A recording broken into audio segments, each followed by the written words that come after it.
Okay, so before we get to that mess, oh good, there's a Falcon sticker stuck to my glider. Something that we need to notice about these gliders, and this one is beat to hell because they all are. They did come, each of these gliders came with a little rubber band to hold the figure on them. It's a very rare piece. Any of you who played with these and got them for 99 cents at KB Toy and Hobby will know that if you just put this peg in the backpack, it just doesn't work when you fly them. So, you know, remember that you need to find this rubber band in order for it to be complete. It's like the Duke flag sticker for the Duke mail away. You have a card at Duke, that's fine. He's complete without the flag sticker. If you have a mail away, and there are distinct differences in the heads as well, you need the flag sticker. Gentle.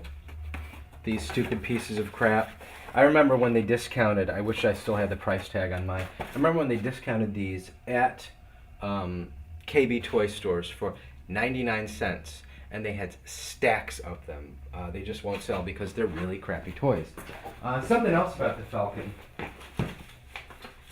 I've always found interesting, and I was shocked when I opened mine up. Here we are in 1983 again. There they are. There they are, folks. The Falcon Glider blueprints. And what? Yeah, that's right. Falcon Glider blueprints came in, I guess, 3 different colors. This may be yellowed, but I don't think so. It looks distinctly different. You will find a good deal of, or 40%, 50% Falcon Glider blueprints will come in a bright green, which is really awkward because I think it's the only one. The Viper Glider didn't come in bright green. It's the only blueprint variation that I believe comes in bright green. Night Striker, Python Conquest. Oh, we got a little Crusader Shuttle over here. I've always liked the shuttlecrafts. Skystorm X-Wing Chopper. Around here we have some jets, the 2 dumb water squirters, light projector, Sky Striker. I like to keep the Sky Striker with a couple extra parachutes, other than the 2 that are inside, and an extra seat so if I need to take parts picks, they're there. The Condor Z25, beautiful. Oh, the Stealth Fighter. Still a gorgeous vehicle. I got an email from someone a few years ago that said, why don't you list why don't you list the nose cone as one of the missing pieces? I can't list all the shells and all the parts. When I list parts or missing pieces in my guide, what I list them as is easily lost or easily removable pieces. I know this is a pretty fragile piece to a vehicle, part to a vehicle, but it's pretty noticeable if it's missing. Yeah, I'll list the 2 seat belts and the missiles, but you know, sometimes we have to list the few things that we possibly can. The great tragedy of my collection. Here it is. The Sky Patrol Raven. I can't explain it.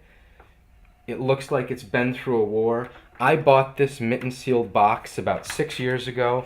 I have done absolutely nothing to it. I've kept it in bubble wrap in a box. The same time that I bought this Sky Patrol vehicle. Sorry, Terradrome. The same time I bought this Sky Patrol vehicle. I don't get it. I don't get it. The chrome is still very, very well intact on these, but on that Raven, it just seems to be going. I thought I had the variant top to the Barracuda. I can't find it. Another thing about the Barracuda, I can't take this top off because it takes. Oh, it's actually coming off easily. The Barracuda, I don't know if this is an easily lost piece thing, but the Barracuda came with soda tablet pellets, and I ground mine up and put them in there the day that I bought it, a decade ago. It's basically the same pellets or pellet that comes with the Toxolab playset. I wouldn't take it to the extreme that I do with the rubber band on the Falcon and Viper gliders or the Duke flag sticker. Speaking of parts that come with vehicles, greatest G.I. Joe accessory ever. I don't know what these lines are. I mean, is that supposed to be a saddle or something? Why are there lines on it? He looks like a happy dinosaur. He's kind of giddy. That's awful. That's awful. But it's actually a pretty cool vehicle. If you don't own the Dino Hunter's playset, you may not notice that the launcher on the Dino Hunter's playset is just a 1992 Flak Viper backpack. You can even see the backpack peg on it that's been retooled and refit to become a missile launcher. Really interesting stuff. Everyone who comes into this room, or everyone who has come into this room, the 4 or 5 people, who is a G.I. Joe collector, looks at this sonic boom tank and says, wow, that's really pretty cool. I just wish that, you can say it out loud, the missiles and the cannon weren't that dumb color of yellow. If they could redesign this, I think it would be miraculous. Sky Patrol, Dreadnought, Air, Skyhawk, good stuff, the Air Assault Skyhawk. And then, I didn't point out the Shark, but Chad and I were talking, and we always thought that the Shark 9000, man, that's a pretty cool, pretty big vehicle.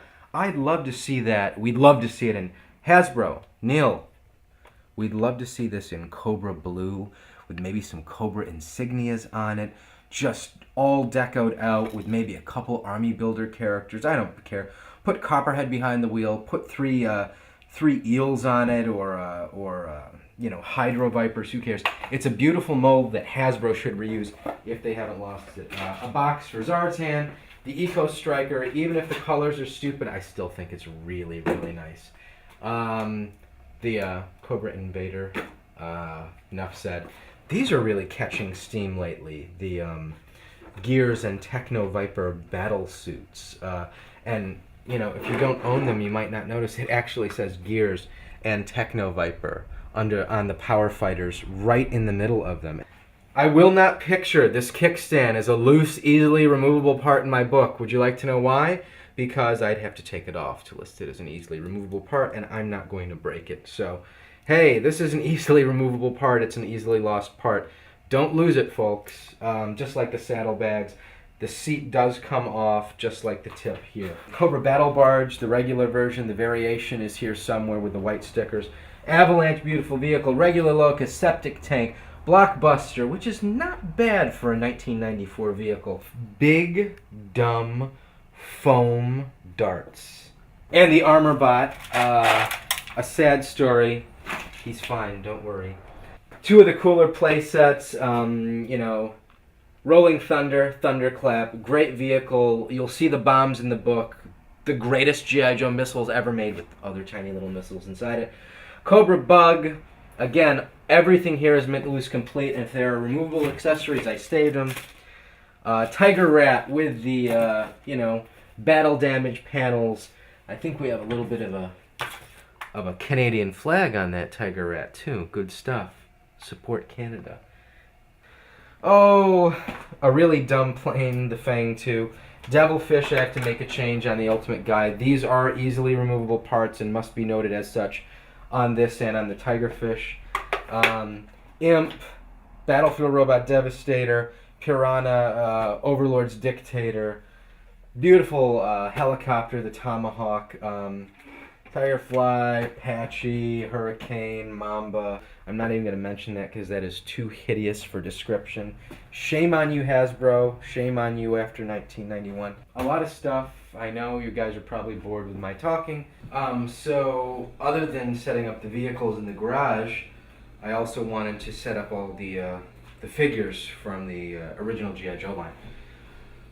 It was a pain in the butt because I had to double check everything and make sure all the weapons and accessories were a problem. I was looking at Flint's backpack yesterday, and I realized, oh my god, that's a Battlefield accessory pack. And then I realized, no, that's just Footloose's backpack on Flint, and Flint's backpack was on Footloose. You know, if you look at the 82, 83, 84s. The problem is, you know, they're really military, olive drab, pretty cool, blowtorch stands out. Then you move over here and all you see is neon and huge missile launchers and awfulness. You know, this is when the line started to decline.